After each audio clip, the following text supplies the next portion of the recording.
SSLC ಹಾಗೂ PUC ಪರೀಕ್ಷೆಯಲ್ಲಿ 80% ಹಾಗೂ ಅದಕ್ಕೂ ಹೆಚ್ಚಿನ ಅಂಕಗಳನ್ನು ಗಳಿಸಿದ ವಿದ್ಯಾರ್ಥಿಗಳನ್ನು ಇಂಡಿಯನ್ ಕೋಸ್ಟ್ ಗಾರ್ಡ್ ವತಿಯಿಂದ ಮಂಗಳೂರಿನಲ್ಲಿ ಸನ್ಮಾನಿಸಲಾಯಿತು.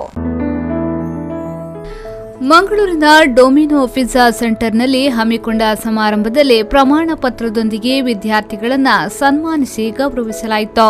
ಇದೇ ವೇಳೆ ಮುಖ್ಯ ಅತಿಥಿಯಾಗಿ ಆಗಮಿಸಿದ ಕರ್ನಾಟಕ ಕೋಸ್ಟ್ ಗಾರ್ಡ್ನ ಡಿಐಜಿ ಎಸ್ಎಸ್ ದಾಸಿಲ್ ಅವರು ಮಾತನಾಡಿ, ವಿದ್ಯಾರ್ಥಿಗಳಲ್ಲಿ ಚಿಂತನೆ ಮುಖ್ಯ, ಅದರಿಂದ ಮುಂದಿನ ಶೈಕ್ಷಣಿಕ ಜೀವನಕ್ಕೆ ಅದು ಸಹಕಾರಿಯಾಗುತ್ತದೆ ಎಂದು ಹೇಳಿದರು. ಈ ಸಂದರ್ಭ ವಿದ್ಯಾರ್ಥಿಗಳು ಮತ್ತು ಡೊಮಿನೋ ಪಿಜ್ಜಾ ಸೆಂಟರ್ನ ಸಿಬ್ಬಂದಿಯವರು ಉಪಸ್ಥಿತರಿದ್ದರು.